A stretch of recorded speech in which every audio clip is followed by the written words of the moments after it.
U.S. sanctions on Russia part of a profound geopolitical shift to Asia as U.S. firms leave China. U.S. President Biden's key policy advisor for the Indo Pacific on the National Security Council has told an Asia-Pacific summit organized by a Washington, D.C.-based think tank that the U.S. administration is still actively seeking an ASEAN summit in Washington where the leaders of the 10-member ASEAN bloc can meet the U.S. president. He said it was something Washington wanted to see happen in the next month or so. It comes amid deepening divisions between the United States and China over the latter's tacit support for Russia in its invasion of Ukraine and a determination by the United States to build a new and more secure foundation for security, economic and political development in Southeast Asia. It comes as a document obtained by the Associated Press, AP, shows that Russia planned to regard countries such as Thailand, which abstained in last week's highly embarrassing UN vote that saw it removed from the UN Human Rights Council as unfriendly nations. Thailand's abstention on the vote to censure Russia and remove it from the UN Human Rights Council last week saw it again adopting a neutral stance on the Russian-Ukraine war. However, the kingdom, like other ASEAN nations, will increasingly find this position under scrutiny as tension mounts between the United States and China, with a key architect of policy within the Biden administration, Dr. Kurt Campbell, saying last week that the forceful U.S. strategy toward Russia, although perhaps unspoken, was designed to be a cautionary tale for China, which has increasingly threatened Taiwan in the last year. Mr. Campbell was speaking at the Washington, D.C.-based Center for Strategic and International Studies, CCIS, Asia-Pacific Summit, which heard that body's president, John H. Homra, tell those attending the event that the profound use of economic sanctions by the U.S. represents a deep geopolitical shift in its policy. He also said that 45% of U.S. firms in China that he had spoken to were actively relocating out of China, with 25% further making plans to do so. He pointed out that this should be an opportunity for ASEAN countries. Dr. Kurt Campbell, Center, told an Asia-Pacific summit this week that the fierce U.S. sanctions on Russia, although unspoken, was meant as a cautionary tale for those who breach international law, in a comment that was taken as being directed at China over its increasingly threatening posture towards Taiwan and within the South China Sea. He was speaking at the Center for Strategic and International Studies, CCIS, summit organized by the Washington, D.C.-based think tank, which heard the president of the organization, John J. Homra, suggest that a large number of U.S. firms are making plans to exit China. It came as, this week, Thailand, through its permanent representative and ambassador at the United Nations, Dr. Surya Chindawongse, inset top left, abstained in a historic vote of the General Assembly which saw Russia removed from the United Nations Human Rights Council. This is only the second time this has happened and the first time it involved a permanent member of the National Security Council. The vote highlighted a divided ASEAN, pulled between support for Western values and those within China's orbit in Southeast Asia, which is increasingly the focus of the United States and Western allies. On Thursday, Thailand abstained on a motion put before a reconvened General Assembly of the United Nations in New York, which successfully removed Russia as a member of the UN Human Rights Council, UNHRC, and strongly censured the country for its activities in Ukraine, including the most heinous human rights abuses. Harrowing media bulletins, last week, featured the savagery in Bucha and emerging reports of widespread executions and rape by Russian troops on the ground in the invaded country. This has sparked unprecedented outrage in Western countries and especially in the United States, where Democratic Party Senate Majority Leader, Chuck Schumer, accused Russia of being engaged in genocide, while U.S. President Joe Biden has variously described Russian President Vladimir Putin as a war criminal and butcher in emotional public addresses in both the United States and Europe. Russian, Ukrainian, and U.S. diplomats traded barbs at an acrimonious General Assembly meeting where Russia was censured for its actions in Ukraine. Indeed, amid highly charged diplomatic exchanges between battling Russian diplomats last week in an effort to whip up support for Moscow, the Russian ambassador to Geneva, Gennady Gatilov, memorably accused the United States of purveying unfounded and purely emotional bravado that looks good on camera, just how the U.S. likes it. His colleague, Russia's deputy ambassador to the United Nations, Gennady Kuzmin, accused the United States of using the international forum to target Russia and decried the veracity of the Ukrainian claims regarding the atrocity in the town of Bucha. What we're seeing today is an attempt by the United States to maintain its dominant position and total control, he said. We reject the untruthful allegations against us, based on staged events and widely circulated fakes. U.S. Ambassador Linda Thomas-Greenfield welcomed the vote to remove Russia from the Council as historic. The woman, who is believed to have initiated the motion and a surprisingly aggressive posture within the United Nations towards Russia in the aftermath of its February 24 invasion of Ukraine, U.S. Ambassador Linda Thomas-Greenfield, said the move was a response from a world in recoil and aghast at the sight of graves and corpses seen on the streets of Bucha when Russian forces retreated from the area over a week before. She applauded the vote and removal of Russia from the Council, a highly significant and symbolic step, the first time in UN history that a UN Security Council permanent member has been removed from a position like this, and only the second time that a member of the Human Rights Council was removed following the vote to suspend Libya after atrocities emerged in the civil war to overthrow long-term dictator Colonel Muammar al-Gaddafi in 2011. Ms. Thomas-Greenfield said on social media, "An important and historic day. Countries from around the globe have voted to suspend Russia from the UN Human Rights Council. We have collectively sent a clear message that Russia will be held accountable. War criminals have no place in UN bodies," Ukrainian Foreign Minister said on social media. The Ukrainian Foreign Minister was even more emphatic. "War criminals have no place in UN bodies aimed at protecting human rights," he said on Twitter in response to the US envoy. Grateful to all member states which chose the right side of history. The motion put before the body representing all the world states came after the massacre was unearthed in Bucha, a town on the outskirts of Kiev, after Russia's recent withdrawal and shift of activity to the east of Ukraine. It is reported by Ukrainian authorities, Western media, and independent investigative bodies sent to gather evidence that they found hundreds of civilians bound and murdered by Russian forces during their occupation of the area and immediately before their departure, as they were driven out by resurgent Ukrainian military forces. Outrage over the systematic massacre of civilians in Bucha, which has been linked by Western intelligence services to a Russian officer in charge of forces stationed in the area, overflowed when video footage first emerged on Western television screens last week and came a week after reports first surfaced of systematic murder, theft and rape by the Russian military throughout the occupied areas of Ukraine. Motion carried by over a two-thirds majority. The motion, last Thursday, censured Russia for its actions as well as removing it from the Human Rights Council of the world body by a two-thirds majority. It specifically said the UN General Assembly expresses grave concern at the ongoing human rights and humanitarian crisis in Ukraine, particularly at the reports of violations and abuses of human rights and violations of international humanitarian law by the Russian Federation, including gross and systematic violations and abuses of human rights.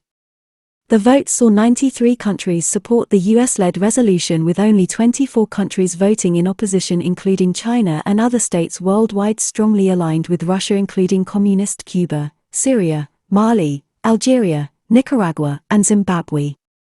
Significant blow to Russia diplomatically. 2 ASEAN countries, Laos and Vietnam, voted with it. 2 ASEAN countries also voted for the resolution to ditch Russia. The vote was a significant blow to Russian diplomatic efforts, which included a strong lobbying campaign focused on all member countries across the globe, including Thailand. Thailand's fellow ASEAN members Vietnam and Laos, now heavily indebted and influenced by China, also rejected the motion and voted with Russia, the only ASEAN members to do so. 2 ASEAN members, however, still voted in support of the motion. One was Myanmar, whose rogue UN ambassador, Kyo Mo-tan, loyal to the National Unity Government, NUG, representing the other side of a civil war there that is being underreported, took the opportunity to condemn Russia's military aggression against civilians. Warfare in Myanmar not seen since World War II. The other ASEAN country and a key competitor for Thailand concerning inward investment, the Philippines, voted in favor of the motion despite the policy of President Rodrigo Duterte to shift from his country's long-standing U.S. alliance more towards cooperation with China since coming to power in 2016. The country faces a presidential election in May this year, with Mr. Duterte stepping down from office. China warned the Philippines before the vote to avoid disturbances over the South China Sea dispute. In the days running up to the vote, China's Foreign Minister, Wang Yi, on a tour of Southeast Asia, warned the Philippines to avoid disturbances with China, linked to heightened tensions over the South China Sea, which could damage relations between the two countries. Plot that may have originated in Thailand to assassinate renegade Myanmar UN ambassador. Thailand voted to abstain in the vote and was joined, notably, by Singapore, which has been quite outspoken in its condemnation of the Russian invasion of Ukraine on February 24 and has even imposed stringent sanctions against Moscow. Singapore's decisive stance on the war has integrity. As well as Singapore, those who joined Thailand on the sidelines in the vote included Malaysia, Cambodia, Brunei, and Indonesia. Thailand voted to abstain in the vote while calling for an independent investigation into abuse claims. The Thai response after the vote was more subdued. Dr. Surya Chindawongse, the Thai ambassador to the United Nations and permanent representative, underlined that the move to remove Russia was one of a very serious nature. The comment was similar to a statement from Chinese UN Ambassador Zhong Jun, who warned that the motion was deepening divisions and promoting the war. Such a hasty move at the General Assembly, which forces countries to choose sides, will aggravate the division among member states, intensify the confrontation between the parties concerned. It is like adding fuel to the fire, Beijing's top diplomat said. Dr. Surya said that Thailand would be joining in calls for an independent, neutral, and thorough investigation into what is transpiring in Ukraine. Thailand is deeply sorry about the loss of life and is gravely concerned about the escalating conflict and humanitarian crisis in Ukraine, and believes urgent actions are needed to address the allegations about human rights violations, he said. Thailand urges all parties concerned to abide by international human rights laws and provide humanitarian aid to those affected by the conflict, while we will continue providing aid to those affected by the conflict. UN resolution already established a commission of inquiry into breaches of international law in Ukraine in a motion sponsored by Singapore on March 4. On March 4, the United Nations in another resolution, passed by the Human Rights Council 49-1, also opposed by Russia and Eritrea, voted to establish a commission of inquiry into human rights abuses and other breaches of international law caused by the Russian invasion of Ukraine. This was referred to, on Friday, by the Ministry of Foreign Affairs in Singapore when it explained its rationale for abstaining in last week's vote. It pointed out that it co-sponsored the resolution to set up the Commission of Inquiry.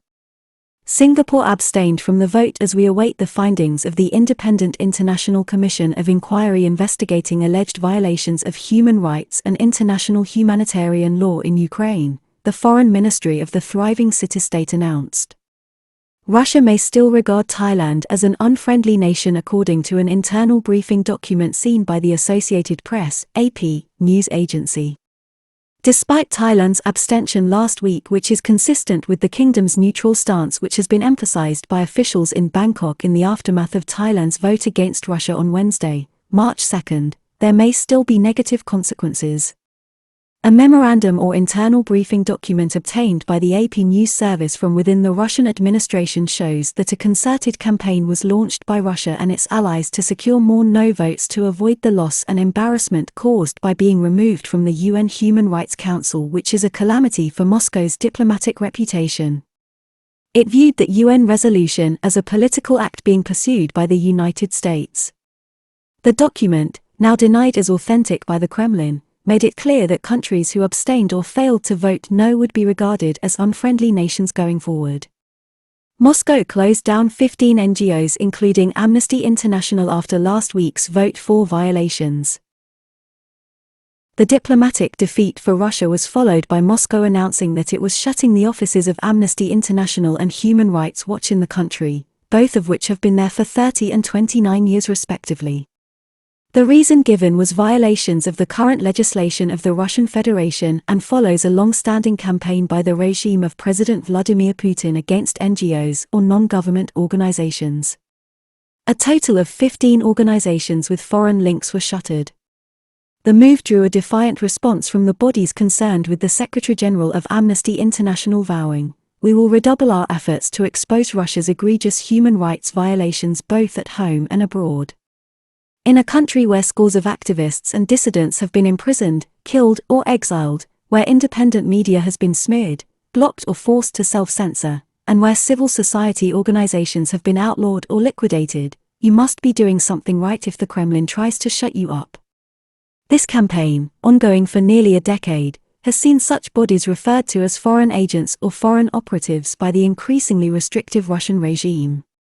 Chinese censors support Moscow's disinformation campaign behind the Great Firewall, where anti-American sentiment reigns with no talk of invasion.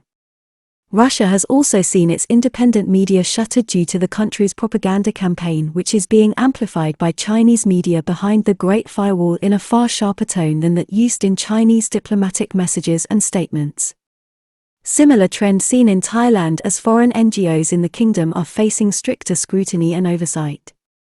A similar trend has been seen in Thailand, specifically concerning Amnesty International, whose activities were placed under investigation last year by the Royal Thai Police. This followed a representation to the Prime Minister's office by conservative and royalist supporters who complained that the NGO's activities were contrary to Thai law and the NGO's alleged support of street protesters in 2021 and 2022 following a landmark Constitutional Court judgment. Court ruling could lead to further polarization in Thai politics and is bad news for Pheu Thai Party. Royal Thai Police announced that they are investigating Amnesty International last week after royalist protests in Bangkok and a letter to the PM. The petitioners met with Mr. Seksekal Athawong, a vice minister at the Prime Minister's office on November 25, 2021, when he promised them that he would follow up on the letter vigorously and promised to resign if he failed to do so.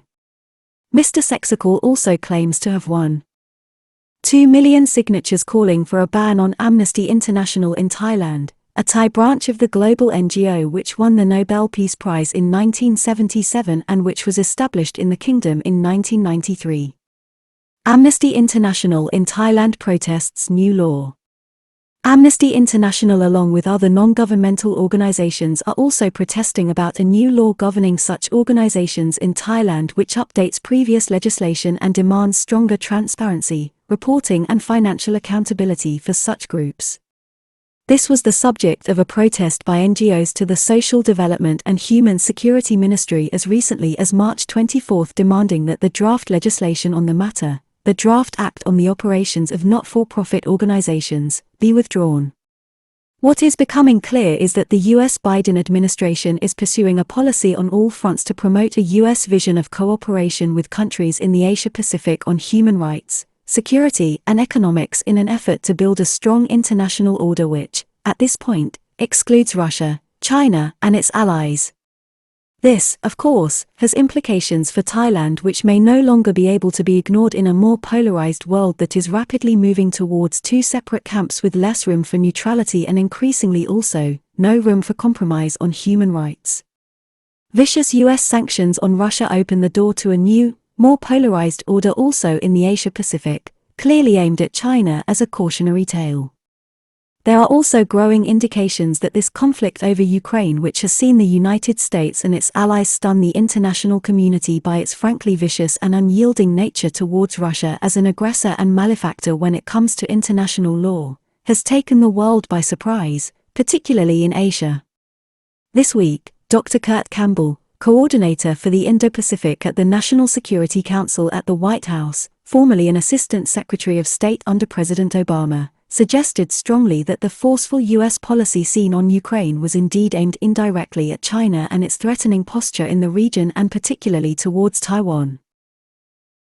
He said it was perhaps unspoken, but every country in Asia, in the Indo-Pacific, wants to ensure that Ukraine is a cautionary tale, that no one contemplates again, or in another theater, some sort of operation that would be so destabilizing and so destructive. The top administration official was speaking at the Center for Strategic and International Studies, CCIS, U.S. Indo-Pacific Conference on Tuesday, April 5.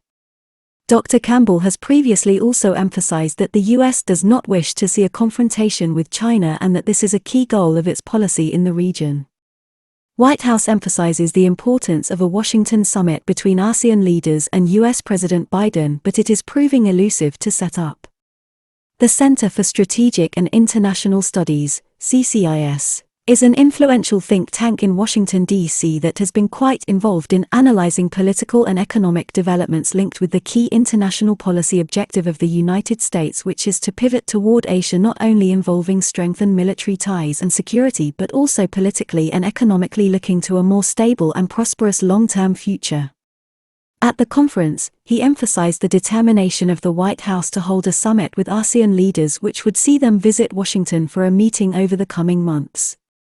Talking about the U.S., he said this new goal was the key reason for trying to stage such a summit, which has in recent weeks proved somewhat elusive due to conflicting scheduling and calendar arrangements between the leadership of the 10-nation ASEAN community, of which Thailand is a key member.